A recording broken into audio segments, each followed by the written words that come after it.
Des Moines, Iowa. Every Elizabeth Warren and Bernie Sanders supporter seems to have an opinion on their infamous December 2018 meeting. One side believes Warren's account that Sanders told her a woman couldn't beat Donald Trump, he totally said it.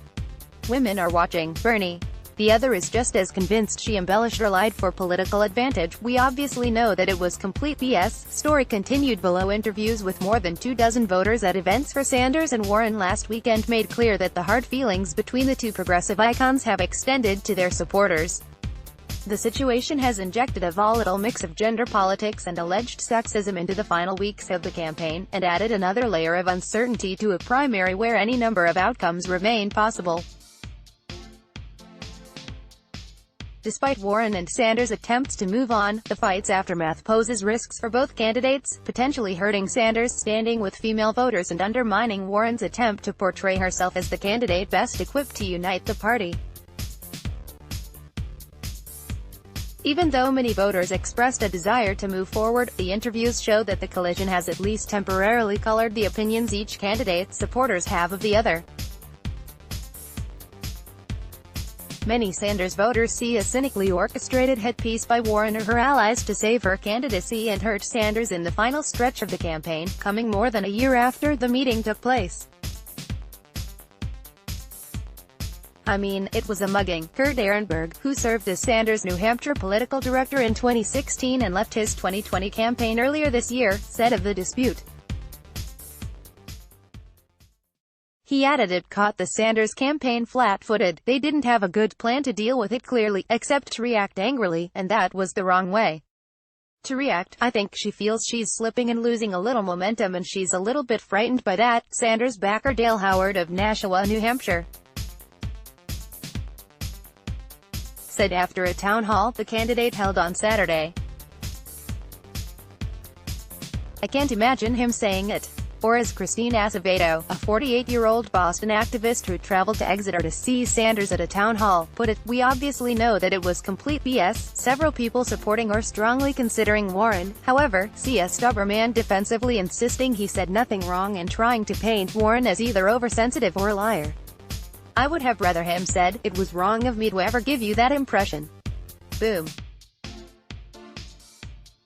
Done, said Tanya Keith, 48, who works in historic preservation in Des Moines and attended a Planned Parenthood event with Warren on Saturday. Her reaction to the back and forth, he totally said it.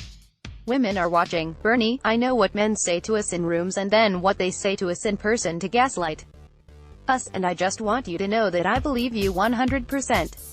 Keith told Warren during the event, prefacing her question about uniting the party for the general election. She hasn't decided whom to support but is seriously considering Warren. I believe her, just put it that way, said Brian Guillaume, 32, who works for Iowa House Democrats and is leaning toward supporting Warren. As the father of 2 daughters with a wife who sees how misogyny works, the way she looked at the debate, you could tell she seemed shocked when he denied it. For Allison Bierschuer, a staffer for Democrats in the Iowa State House, it boils down to this: believe women. Just believe women. The irreconcilable nature of the two accounts, and why the issue may linger with voters, was highlighted when Warren confronted Sanders on stage after last week's debate. I think you called me a liar on national TV, she said. After initially suggesting they talk about the matter another time, Sanders shot back, you called me a liar. Since then, both candidates have tried to get past it. I have said all I am going to say on this. You can keep asking the question, but I'm not going to make an additional comment. Warren told reporters Friday in Newton, Iowa, a sentiment she repeated again Sunday in Des Moines. The two candidates also marched together, arms locked, in South Carolina on Monday ahead of a Martin Luther King Jr. Day event at Zion Baptist Church. Sanders has mostly declined to comment, too, but the fraud politics was highlighted Sunday when he seemed to equate the obstacles female candidates to his own challenge running at 78 years old.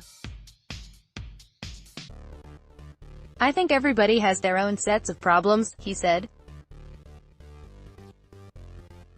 Many Warren supporters saw his remarks as evidence that he likely did tell Warren a woman couldn't beat Trump. Passionate supporters and even some campaign surrogates have also kept the argument alive. Meaningful progressive unity also should include meaningful accountability. Bernie Sanders, his campaign OSEN. Warren, her campaign. Victoria Dooley, a Sanders surrogate, also weighed in on Twitter. "When I lie on my good friend I always make sure it's a year after the fact, and only once they're hammering me in the polls," she wrote sarcastically. "But that's just me, let's block ads. Why?